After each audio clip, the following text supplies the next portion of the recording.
I'd like to continue on a little with this whole theme of counter-intention, because the way that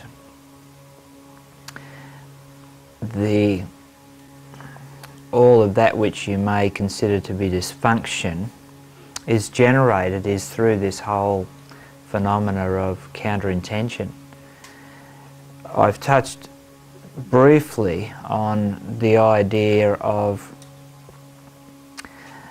the magnetic interplay between something which is set in motion as far as something which is intended, which establishes an alignment, a line upon which you are moving forward, which sets the direction that you are moving. Then there is required a certain amount of effort to be constantly focused, intention on your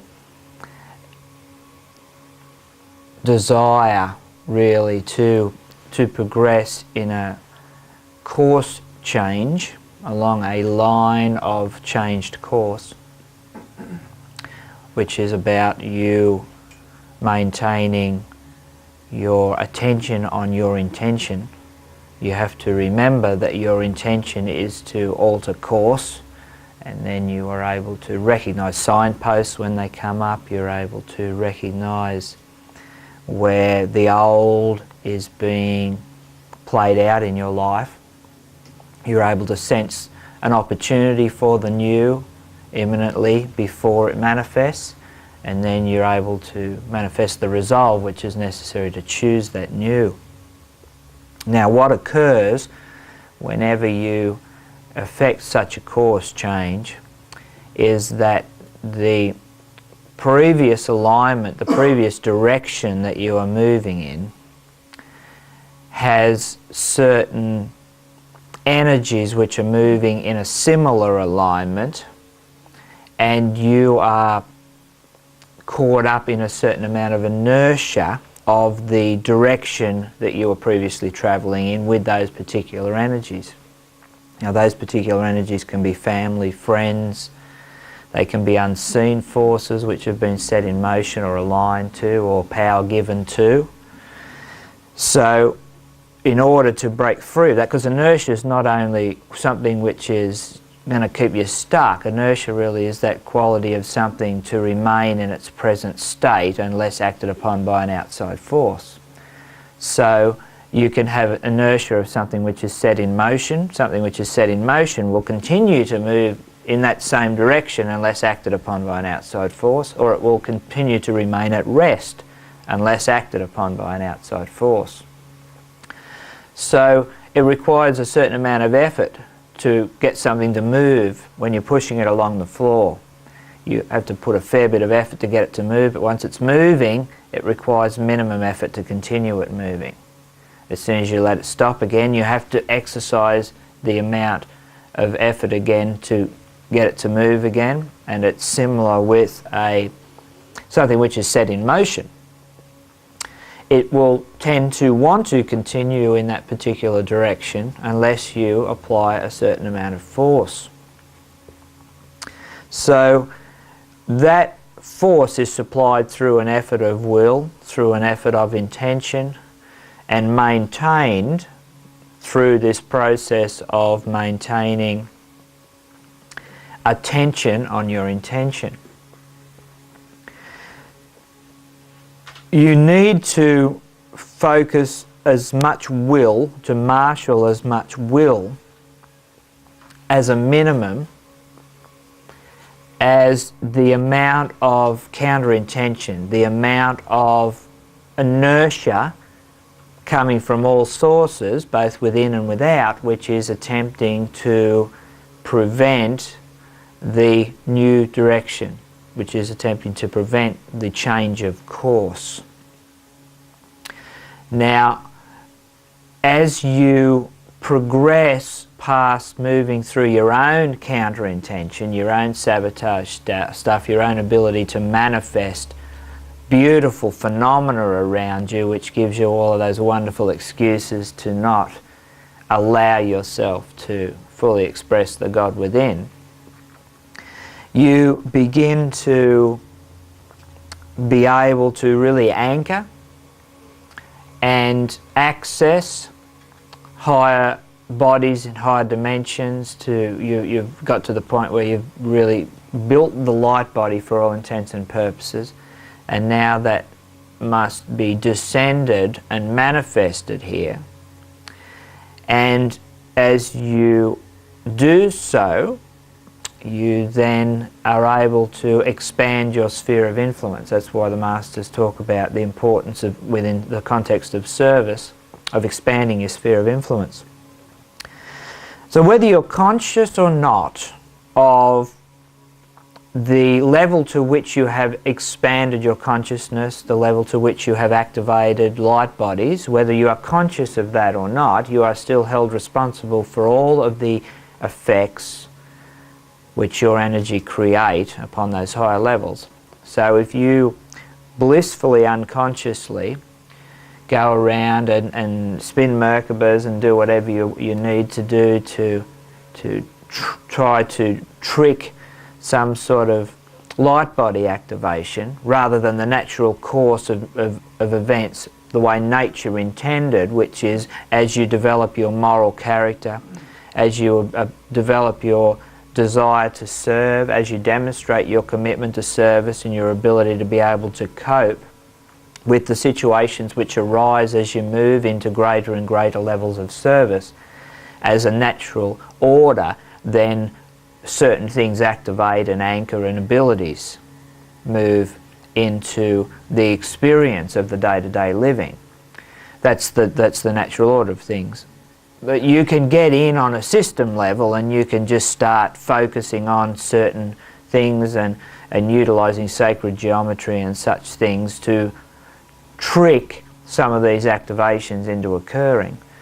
Now, if you do so without developing the God purity on one hand and the psychological clarity, you will still be in some level of control by your own ego and the egos of others.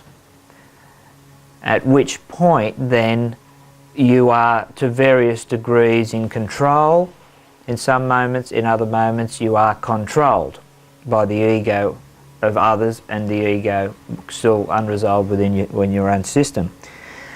So you are sometimes evoking a response of love within your sphere, which is not just as a human being, it's also within the realms that those higher light bodies exist within, and sometimes you are engendering, sometimes you are creating, evoking a response of fear within that entire bandwidth upon which you are active. You are held responsible for all of that evoked response, whether it's fear or whether it's love. So when it's put to you like that, you see the folly involved in engaging in practices which prematurely bring into a state of activation that which you are not fully able to comprehend, that which you are not fully conscious of, and that which you are not yet able to accept responsibility for. Now, on this particular planet, we see a situation where a great many practice a lot of techniques which are designed to do just that, to prematurely produce an activation on a higher level upon which you are not yet identified with and not yet conscious with. This situation where people were kind of dabbling in areas that they really didn't comprehend, weren't particularly expressing manifesting a lot of wisdom within, not really able to accept responsibility for the evoked responses. It's not to say that people that are teaching you how to move into a state of light body activation are necessarily anything. It's simply a reality model that I give you to ponder on, which can make a lot of sense when you look at it from that perspective. So, hence, the importance of developing God purity and psychological clarity. It's very, very critical, in truth, if you want to be what they call a working master, to operate within your mastery, to be fully present in each and every moment in, of, and for love and service to all that is. What that really means is that you will to love, you have a will to love, you are willing constantly to express your energy as love, rather than the alternative, which is really to love power. We suggest that you would be powerfully loving. The basic alignment within the duality here is the power-love expression. So, depending on whether or not you have the cart leading the horse or the horse leading the cart, you're only going to end up being able to express your energy in one of two ways, to express your mastery in one of two ways. You will end up loving power, or you will end up being powerfully loving. What we would suggest is that you will create a much more joyous experience of future moments as far as your ascension path is concerned if you choose to be powerfully loving. Because what that will mean is that you are going to be able to consciously co-create with the various levels of intelligences, beings, entities and identities who have moved forward on the path of ascension as far as creature unfoldment is concerned, and have taken on responsibility as their chosen learning for aspects of the Creator's plan, aspects of the evolutionary plan. And you will also find that the ensouling energies, the Elohim and the angelic energies, which ensoul the very processes of existence and creation, will seek you out and seek to consciously co-create with you. Whereas the path which involves being someone who loves power, the whole thing is then about power over, and as such you will find that your way will not be to consciously co-create joyously with the energies wanting to be with you and to work with you and create with you, but it will be a path of enslaving the energies. Many of you have memories in past ages and within other evolutionary spheres, within other systems, of that which transpires when you move through a system which encourages the ignorance of the sacredness of the oneness of all things. So what I'd really like to facilitate for you in these moments is a process which brings about a real strength of vibration and clarity of that sense of sacredness within each of you. It must be directed to your, first and foremost, to your humanness, your human expression. It's great to love a tree and love the animals and love babies and love nature, but fundamentally, if you do not fully love and accept unconditionally your own nature and honour the sacredness of your own divinity expressing within all that you are, then you are going to have an enormous amount of this repressed counter-intention. And not only will you have repressed counter-intention, okay, yes, I love myself, but really I don't love myself. That's all counter-intention stuff, the stuff which disagrees with that which is as you choose to be as a heart master. You are going to magnetize any counter-intention which your activities are going to challenge. Every time you engage in an activity of intention to bring about clarity or God purity in any way, shape or form upon this earth, everyone that disagrees with you collectively, along any genetic line, along any soul lineage, and Gaia, remember, has allowed many refugees from many planets which have been destroyed during the Lyran conflicts and the Orion conflicts to resettle here.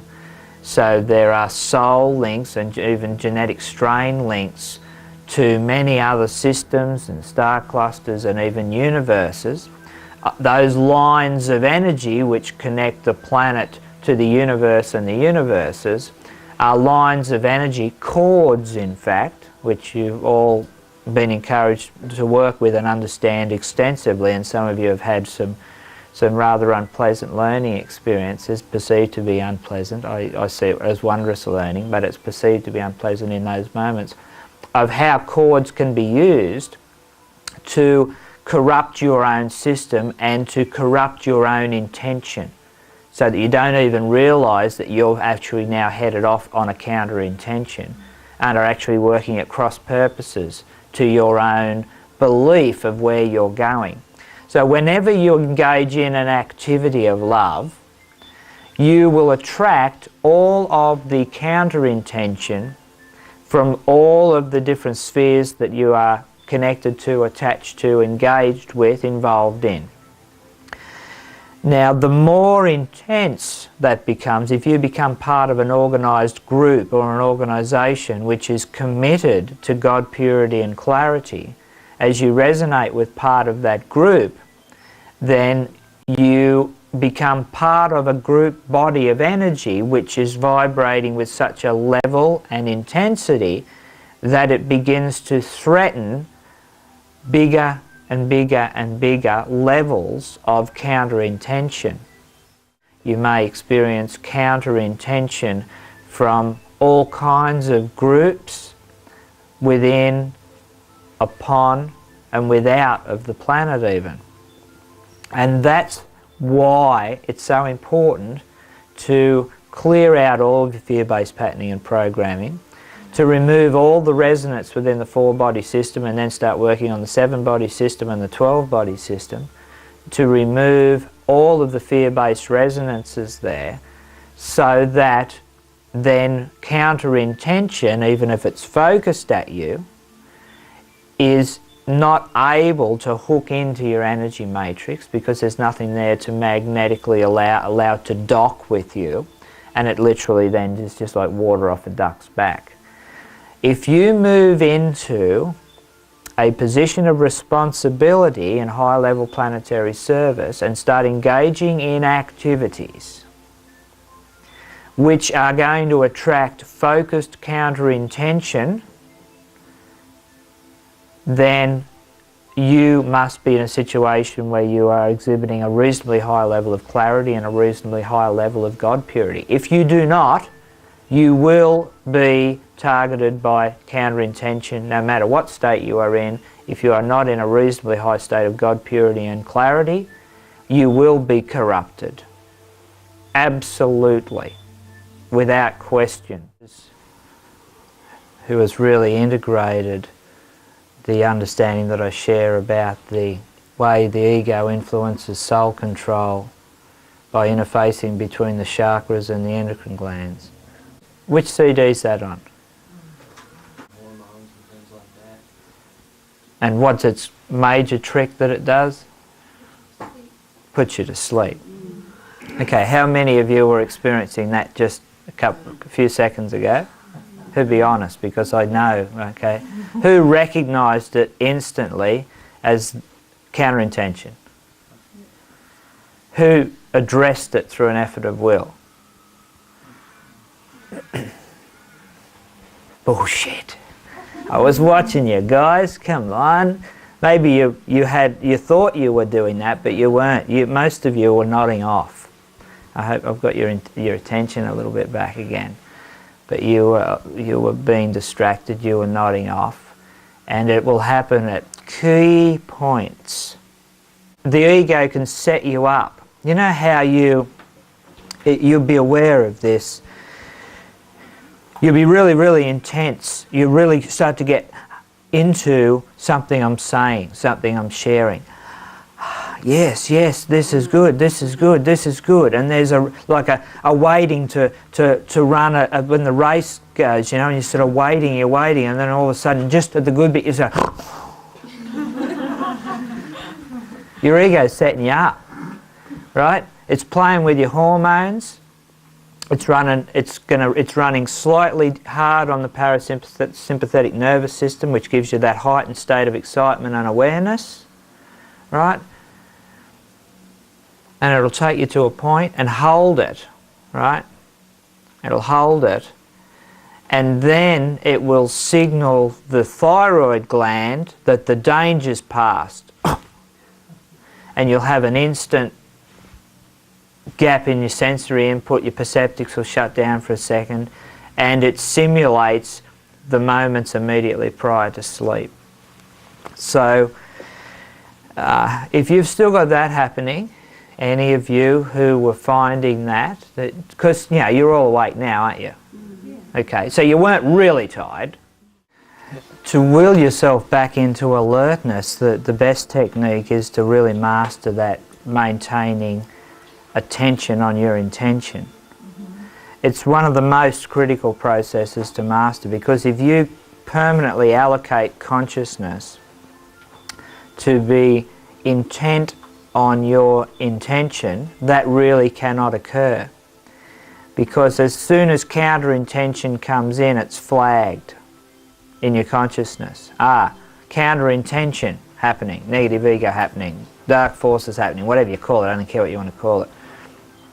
So as soon as counter-intention manifests, it's flagged, and then all of the tools that you are establishing with all the work that you're doing and that you've acquired then are able to be exercised to deal with that in the moment.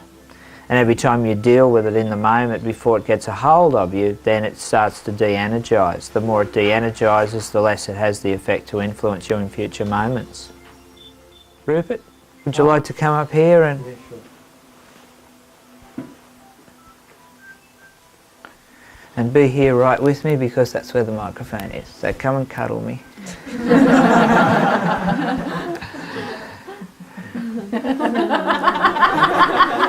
Wasn't much. I've got my hand up his back, see? It's like... I'm going to drink the water now. Look. Okay, sorry. Yeah, I've had the experience of having done a lot of psychological processing on myself over the years, and often what I'll find is I'll have an encounter with somebody.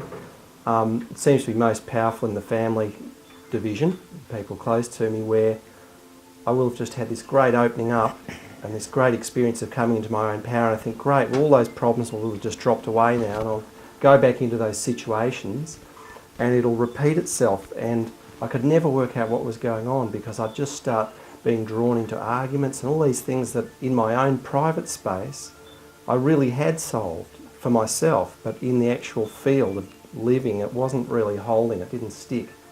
And one of the things you said, Michael, the first night I came to see you out at Bayswater was, don't let people hack into your system, and suddenly the penny dropped. That was what was happening. I was just letting people hack in left, right and centre, and I used to approach solving that by shutting down. That was my only mechanism I knew about. And since then, I've had a lot more success anyway in going just quietly in myself, no, I don't accept this hacking in, no, I don't accept frequencies below unconditional love. And that's been a huge help. It's not over yet, and I know what you're talking about, because it's still happening. In fact, it happened last night after the conference. So, you know, it's very true.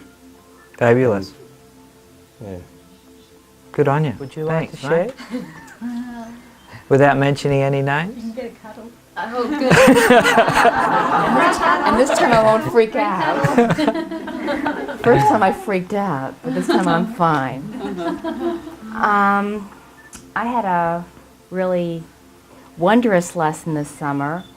I decided that I was going to go to someone to learn a healing modality that I knew in my heart wasn't completely clear, but I felt that the teaching was awesome and that I could use it in my practice in my life. And so I didn't quite get it in my head that, like Michael's talked about in his tapes, that if the information can be clear, but if the channel is all full of, crap and manure, that it's going to come out not so good. So I went to the class, and I didn't tell anyone. I did it in secret. I didn't want anyone to tell me in the program, no, you can't do it, because my ego said that I was doing this. So I went off and took the class, and so when I came back, I had all this gunk in my system that I wasn't aware that I had in my system. And what happened in my marriage was that, well, first of all, I started acting out. And I didn't realize that I was acting out. I was withdrawing and acting out, but I had no concept that I was. So I was creating disharmony in my marriage because I wasn't being the same loving, connecting person. Miles helped me. I sort of emailed Miles, and I sort of told him what was going on. He said, well, I don't know if I can, keep the secret. And I sort of realized, sort of a light bulb went off in my head, well, maybe I should share it. At which point I told Michael what I had done, and so he helped to clear me out. Which still took another couple of months of going through, like stuff with my family and stuff and my friends, because it just, once you pull gunk into your system, it doesn't just automatically go off. You have to sort of deal with all of it. So the cord cutting stuff helped a lot. Every time I would have visions of the person who taught the class or the people associated coming in my head, I just do the cord cutting and the visualizing of the gold light around both of us and releasing. So that helped a lot. So that was my wondrous lesson this summer. What was your personal experience of that? Where you were you told me you were in a reasonably clear space and feeling pretty good about yourself. You weren't, the mind wasn't giving you a lot of trouble, and your emotions were not particularly turbulent. And then after you experienced this healing initiation with this person, how did your personal experience within your own system change?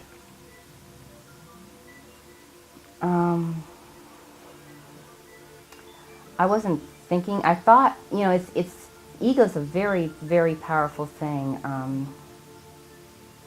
You can think that you're being really, really clear, but you're not. So I guess it was like someone had taken a dark cloud or a blanket and just wrapped around my whole self. I wasn't nearly as clear as I normally am. So I don't know how else to answer that. Unless you want to throw something in. And then this person also then started a character assassination of me also. Right. Didn't they? Yeah. Which is always an interesting tactic. Right. Counter-intention operating. Yeah, it's amazing. It was amazing to me how much my ego could block out all the negative ego stuff that was manifesting in this person when they were talking, when I was there, because, they're just a spiritual person, this is really not it. Instead of, it's amazing how easily you can shut down and not see what you don't want to see. So that's a huge lesson, which I don't want to go through again. Thanks.